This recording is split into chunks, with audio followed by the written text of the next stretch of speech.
So here we have one-step and two-step equations. Remember, to solve an equation, what that means, what we're asked, is to find the value of the unknown that makes the equation true. So remember, we talked about this in class, of course. If I had, x plus 7, well, x, if I said, what could x be? Well, x could be anything. It could be any number at all. We can just make it up, doesn't matter. But if I said x plus 7 equals 10, well, that's very different. That's an equation. That has a left side and a right side. This is a restricted statement, essentially.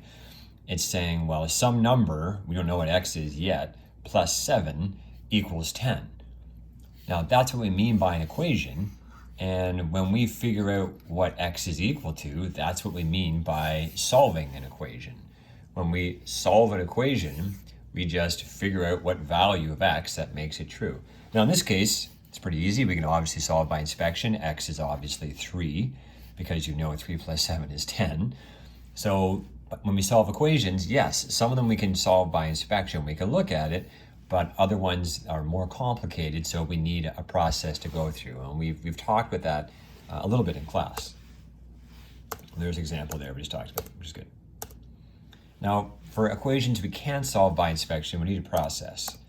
And there's two things to remember for our process. One, when we add and subtract, multiply and divide, they're opposite operations, okay? And two, the important one, we have to do same operations to both sides. And that's a key rule. We had an example of that in class. So just remember on this one, it's the same thing, both sides. Sorry, I'm a little rusty here with the writing. Same thing, both sides. That's the rule we got to keep in mind. Same thing, both sides. As long as you do that, we're okay. So obviously this example here, very simple. X plus 7 equals 10. I want to isolate x or solve for x. Here's my x. Well, I have this plus 7 here. Well, great. How do I get rid of plus 7? I'm going to do the opposite. I'm going to subtract 7. So I subtract 7 from this side. And our rule is if I subtract 7 from this side, then I have to subtract 7 from both sides. When I execute this part, 7 take away 7 is 0. That's obviously why I do it. That leaves me with just x, and 10 take away 7 is obviously 3. Now again, I know you can solve that by inspection, totally, and you can totally do it in your head. It's totally fine. I'm just trying to show you this process for harder questions. Okay, 3m equals 12. This is saying 3 times something equals 12. 3 times some unknown number equals 12. Well, obviously the number is 4. But how can we figure that out if we can't just see it? Well, we say, all right, I have 3m. I got to isolate m. I have to get rid of this 3. Well, right now, I'm multiplying it by 3. So the opposite of multiply is divide. Okay, well, I'll just divide the left side by 3. And of course, same thing to both sides. If I pick divide by 3 on this side, I have to divide by 3 on that side. That's that fundamental rule. The 3's divide out, got it. That leaves me with just m. And obviously I know 12 divided by 3 is 4, which is correct. X plus 9 equals 13. Take a second. What would you do first? Okay, subtract 9 from both sides. X is equal to 4. Okay, that's solving an equation. That's it. Once you have x equals 4, you've got it. That's solving the equation. 6m is 42. Take a second. Try it. Okay, divide both sides by 6. Okay. This 6 is divided out into 1, and that leaves me with m. 42 divided by 6 is 7. This one here, I already have c divided by 5. Here's my c divided by 5. Okay, that's fine, divide by 5. What's the opposite of divide? Is multiply. So if I multiply this side by 5, I have to multiply that side by 5. Same thing, both sides. And what happens is the 5's divide out because I have essentially a 5 over the 5. Even though they're kind of written on a slant here, we can consider that as 5 over 5. Which I know is equal to 1, right? 5 divided by 5 is 1. That leaves me with c on the left, and negative 2 times 5, of course, is negative 10. That's it. Okay. negative 2 plus y is negative 5. Here's my y. I have this negative 2 over here. Well, I have to get rid of that negative 2, so I add 2 and add 2 to both sides. They go to 0. That leaves me with negative 5 plus 2, which is negative 3. Now those are one-step equations. We did those in class, just a bit of a review, that's fine. We also did hit two-step equations, but we'll just quickly review it now as well. Okay, as equations become a little more complex, there will be more than one step needed to solve them. Obviously, these are two-step equations, and we talked about these in class. All of our, well, pretty much every equation we do in grade 9 comes down to these two-step equations.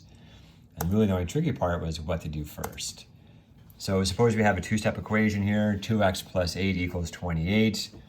Now most equations reduce to this form. This is our favored form. We like this, okay, because we know there's two things to do. We have to get rid of the 2 and get rid of the 8. Well, on their own, they're easy enough. This is plus 8, so I'm going to subtract 8. This is times by 2, so I'm going to divide by 2. The only tricky part is what do we do first? And our rule is we're just going to do this subtraction step first. We're going to save this division till the end. So step 1 is I'm going to subtract 8 from both sides. Easy enough. And then step 2, I'm going to divide both sides by 2. Okay, and that gives you my answer. And again, the beauty of equations is when we have this answer of 10, I can check and see if I'm right. I can take that 10 and I can plug it back in here for the x and say, well, this is 2x, so it's 2 times 10. So, okay, well, 2 times 10, okay, plus 8 has to equal 28. Let's see if I'm right.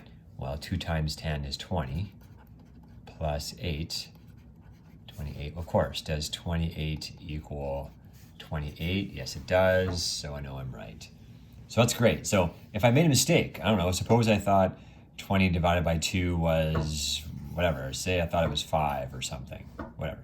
I could try 5. I'm going to plug 5 into here and see if it works. Okay, well, 2 times 5 plus 8 equals 28. Well, 2 times 5 is 10. 10 plus 8 is 18.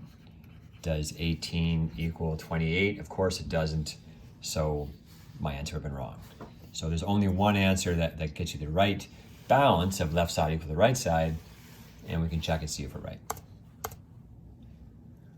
Okay, again, two-step equation. Step 1, I'm going to add 1. And then step 2, divide by 7. That gives my answer of 3. 2x plus 5 is 11. Step 1, subtract 5. Step 2, divide both sides by 2. Well, x equals 3 again. Okay, I remember this. Hopefully it's not 3 this time. Maybe it is. Step 1, add 5. Oh, geez, it is too. 7x equals 21. Divide by 7. X isn't always equal to 3. It just happens to be this good example I'm looking at. Okay, 8 take away 2b is 15. Okay, so here's my negative 2b. Even though the order is a little bit different, that's my division. I'm going to leave. So I'm going to get rid of this 8 first over there. So I'm going to subtract 8 first. And that leaves me with 15. 15 take away 8 was 7. Now I'm going to divide by negative 2. That's totally fine. I can do that. Just divide both sides by negative 2. Right, same thing, both sides, not breaking any rules. The negative 2's divide out. And that leaves me with 7 over 2. I'm going to leave it as a fraction. I'm just going to move that negative sign up to the top. I'm going to leave it as a fraction. That's totally fine. Okay, so that's it. So take a look at the website, take a look at the posted questions, and try those and work away on them.